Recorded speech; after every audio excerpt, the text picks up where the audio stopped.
I've been in talks with the obvious studio about superhero movies a couple of times, but I always felt uncomfortable because I knew it was a system.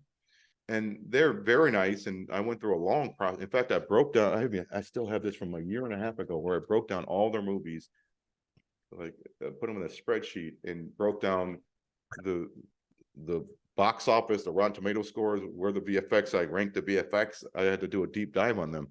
And I got halfway, not very close, halfway through the process. And I go, nah, I would implode from kind of the controlled nature of that world and not being able to do what I do. And I wouldn't understand why a real filmmaker would want to be in that system. I would understand why up and comers would, which they do a good job of like finding people at the right time. Right.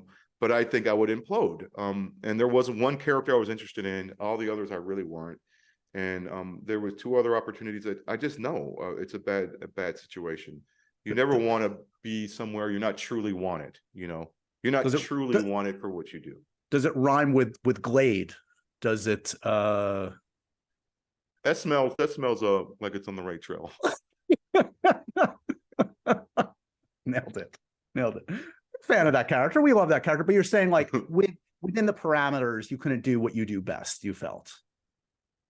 I think there's a thing that is rarely talked about in Hollywood when it comes to the difference. To me, there's a difference between a director and a filmmaker. A filmmaker, it's all encompassing with their touches on that film. That's a filmmaker to me. And there are filmmakers, like a producer can be a filmmaker too. You know, a cameraman is a filmmaker, you know, but a rock star cameraman, right?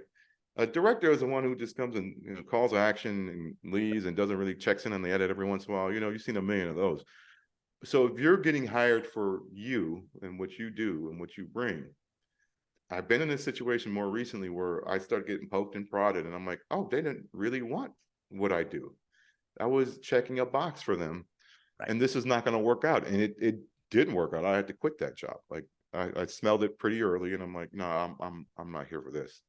Like, I love that you literally have a chart that like, so that was like when you were like really seriously considering getting involved and you're like, let me really like think about this meticulously, how it succeeded or hasn't for other folks and if it would work for me. And like, that's a degree of like research you did, not even just into the project, but into well, this came out of like what this did for me is like know who your daddy is. Your daddy has never failed.